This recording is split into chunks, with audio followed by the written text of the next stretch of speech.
വടക്കെന്താ വില? വടക്കും തെക്കൊക്കെ ചായക്ക് വില സെയിമാ. അതല്ല പറഞ്ഞത്, ഈ വടക്ക് എന്താ വില? 3 രൂപ. അത്ര ഉള്ളു. ഞാൻ പോണേ. ആ കാശ് എന്നിട്ട് പോ. കാശാ? മേലെടുത്ത് രാഘവൻ നായർ തെറ്റാൻ വീട് ജപ്തി ചെയ്യാൻ ആള് വന്നപ്പോ ഒരു സഞ്ചി നിറച്ച് പണവുമായി ഒരാൾ വന്നു. നമ്മുടെ കുഞ്ഞമ്മാമ അന്നൊന്നും മേലെടുത്ത് രാഘവൻ നായരോട് ആരും കണക്ക് ചോദിച്ചിട്ടില്ല. പിന്നല്ലേ താൻ? മേലെടുത്ത് രാഘവൻ നായർ കണക്ക് വെച്ചിട്ടില്ല, പക്ഷെ ഞാൻ കണക്ക് ചോദി.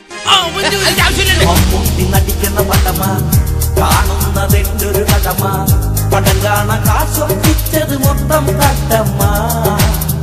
ചന്തുവായി മമ്മൂട്ടി കസറി, അത് കണ്ട് സുലൈമാൻ അലറി.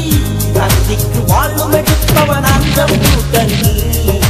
മമ്മൂട്ടി കണ്ണുകെട്ടി ബൈക്കിൽ പായുന്ന കണ്ടിവൻ പാഞ്ഞു. കൈകാലം പൊടിഞ്ഞവനൊടുവിൽ ആശുപത്രിക്കിടക്കയിൽ കിടന്നു. ഇതുപോലൊരു മണ്ടൻ ഫാനിനെ കാണാൻ കിട്ടൂല. ഞാൻ മമ്മൂട്ടിയുടെ ഫാൻ, നാട്ടിൽ സൂപ്പർമാൻ സുലൈമാൻ.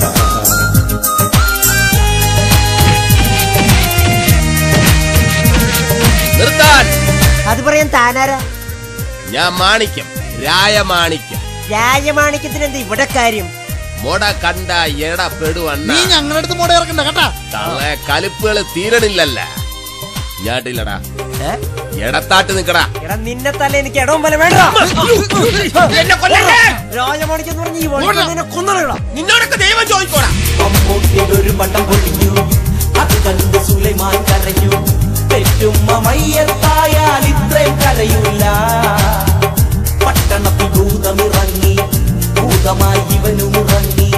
മാതാവ് കൈവച്ചപ്പോഴെല്ലാം മമ്മൂട്ടി വിവരങ്ങൾ അറിഞ്ഞു. ആ ഫാനിനെ നേരിൽ വിളിച്ചു. അവനത്തം വിട്ട് അരികത്ത് ചെന്നു, പുള്ളിച്ചെരിയിൽ കയറി പിടിച്ചു.